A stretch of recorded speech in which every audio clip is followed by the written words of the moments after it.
আমাদেরকে খুব দুঃখ সহকারে বলতে হয় যে পলিটিক্যাল পার্টি, ছোট ছোট কিছু পলিটিক্যাল পার্টি এবং তাদের মধ্যে বৈষম্য বিরোধী ছাত্র আন্দোলনও আছে, যারা কিনা এমন একটা ন্যারেটিভ তৈরি করছে, যেই ন্যারেটিভটা এমন একটা কথা বলে যে কথাটা অ্যাজ ইফ যে এই পুরো ঘটনাটা ঘটিয়েছে শেখ হাসিনা এবং পার্শ্ববর্তী ভারত, এবং ভেতরে যারা কিনা বিডিআর সদস্য তারা সকলেই নির্দোষ।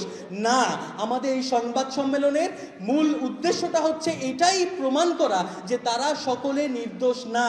ভেতরে যারা খুন করেছে, যারা খুনের মামলায় মৃত্যুদণ্ডপ্রাপ্ত আসামি অথবা যাবজ্জীবনপ্রাপ্ত আসামি, তারা মোটেও নির্দোষ না। তারা যে নির্দোষ না সেটা আপনারা কখনোই বলতে পারবেন না যে তদন্ত হয়নি।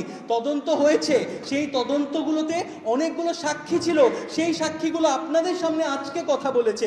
সেগুলোর মধ্যে এই যে বেঁচে থাকা, বেঁচে ফেরা শহীদ যারা সেনা অফিসার তারা রয়েছে এবং শহীদ পরিবার আছে, সেই সাক্ষীগুলোকে নিয়ে আমরা আপনাদের সামনে উপস্থিত হয়েছি, যেন কিনা তারা নিজের মুখে বলতে পারে যে আসলে তারা কি করে ক্রস চেক করেছে এবং তারা সাক্ষী দিয়েছে।